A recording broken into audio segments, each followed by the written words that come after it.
بسم اللہ الرحمن الرحیم۔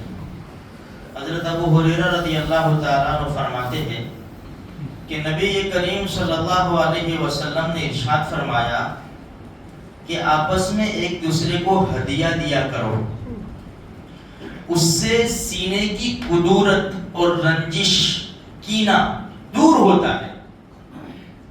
پھر آگے فرمایا کوئی پڑوسن عورت اپنے پڑوسن عورت کے بکری کے کھر کے ہدیوں کو بھی کم نہ سمجھے۔ بکری کا کھر جو نیچے پاؤں کے نیچے ہوتا ہے اس کو کھر کہتے ہیں، جس کی کوئی قیمت نہیں ہوتی، وہ بھی اگر دے تو اس کو بھی حقیر نہ سمجھے۔ نبی کریم صلی اللہ علیہ وسلم کو جب ہدیہ آتے تھے، صدقے بھی آتے تھے، اللہ کے رسول صلی اللہ علیہ وسلم ہدیہ قبول فرماتے تھے اور شکریہ ادا کرتے اور دعا دیتے۔ اس لیے اگر ہمیں کوئی ہدیہ دے، بھائی جزاک اللہ خیرا، اللہ آپ کو بہتر بدلہ نصیب فرماوے۔ اور صدقہ اللہ کے رسول صلی اللہ علیہ وسلم لیتے تھے لیکن خود استعمال نہیں کرتے تھے، اس لیے کہ ہمارے نبی سید اور سید کے لیے صدقہ نہیں ہے۔ اس کی تشریح میں لکھا ہے، اس حدیث کی تشریح میں علماء نے لکھا ہے، آج کل یہ رواج بہت کم ہو گیا۔ لوگ اب ہدیہ کس کو دیتے ہیں؟ اپنے شیخ ہے، اپنے پیر ہے، بس ان کو ہدیہ دیتے ہیں، ان کو نذرانے دے دیتے ہیں۔ باقی جو رشتہ دار ہے، پڑوسی ہے، دوست احباب ہے، آپس میں بہت کم رہ گیا۔ اس سے محبتیں بڑھتی ہے ہدیہ دینے سے، دلوں کی۔ بھائی اگر کسی نے کچھ بول دیا تو روٹھ نہیں جانے کا، بھائی چلو اس کو ہدیہ بھیجو، دیکھو پھر کیسا کمال ہوتا ہے محبت کا۔ بھائی پڑوس میں رہتے ہیں، کبھی آگے پیچھے تھوڑا سا ہو جاتا ہے، ہدیہ دیا کرو ایک دوسرے کو، تو اس سے کیا ہوگا؟ دلوں کی نفرتیں ختم ہو جائے گی میرے بھائیوں۔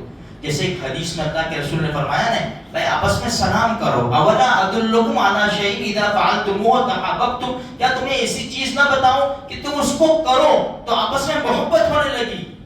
تو کیا فرمایا؟ افشوا السلام بینکم، بھائی سلام کو پھیلاؤ۔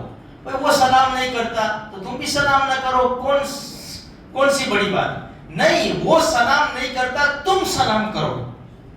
بھائی کچھ ہو جاتا ہے آپس کے اندر، لیکن سلام کرو تو سلام کر، نہیں تو وہ بھی شکایت کرے گا، یہ بھی شکایت کرے گا کہ بھائی وہ بھی میرے پاس سے گزرا، اس نے سلام نہیں کیا، میں کہا کہ سلام کروں۔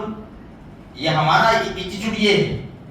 بھائی اللہ کے رسول صلی اللہ علیہ وسلم صحابہ فرماتے کہ ہم سامنے سے آتے، اللہ کے رسول ادھر سے آتے، ابھی ہم ارادہ کرتے کہ سلام کریں، لیکن اللہ کے رسول سلام میں پہل کر دیتے۔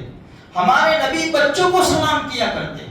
اس لیے حدیث پاک کے اندر جو چیزیں، دیکھو میرے بھائیوں، دوست ہو، گروپ ہو، پڑوسی ہو، رشتہ دار ہو، جب دل کھٹاس مار جاتا ہے تو زندگی میں مزہ نہیں آتا ہے۔ یہ ادھر جاتا ہے، وہ ادھر جاتا ہے، اس کے وہ فنکشن ہے، ہم نہیں گئے، ہمارے وہاں فنکشن ہے، وہ نہیں آیا، تو مکمل خوشیاں نہیں ملتی۔ جب تک آپس میں جوڑ نہیں ہوگا، محبت نہیں ہوگی، سینوں سے کینہ دور نہیں ہوگا، وہاں تک مزہ نہیں آئے گا۔ اور یہ علاج بتایا ہے، سلام کرو اور ایک دوسرے کو ہدیہ دو میرے بھائیوں۔ تو ہدیے کا رواج ڈالو۔ اور ایک بات میں ضرور کہوں گا کہ دیکھو بھائی، آج کل یہ پیر صاحب وغیرہ ان کو ہدیہ دیتے، ٹھیک ہے، اپنی اپنی مرضی کی بات ہے، ان کے پاس تو بہت ہدیہ آتے رہتے، لیکن ہم اپنی مسجد کے امام اور مؤذن کا خیال رکھیں جو ضرورت مند ہے۔ بھائی جس کو ضرورت نہیں، جس کو اللہ نے نوازا ہے، چلو ٹھیک ہے، کوئی بات نہیں ہے، لیکن جو ضرورت مند ہیں، میں ایسا نہیں کہتا کہ 1000 2000 دو، بھائی ہفتے 2 ہفتے میں 200 500 روپے ان کے ہاتھ میں تو رکھو، اگر وہ ضرورت مند ہے تو اس سے کیا ہوگا؟ محبتیں بڑھے گی۔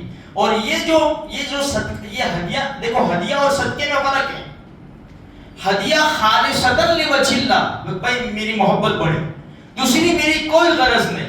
اور ہم صدقہ کیوں دیتے ہیں؟ کہ مصیبتوں سے میری حفاظت ہو جائے، وہ پوری الگ چیز ہے۔ بھائی اپنے دوست کو ہم دیں گے، کیا دیں گے؟ بھائی ہم ہدیہ دیں گے، ہم کسی کے فنکشن میں خود دیں گے، ہم کیا دیں گے؟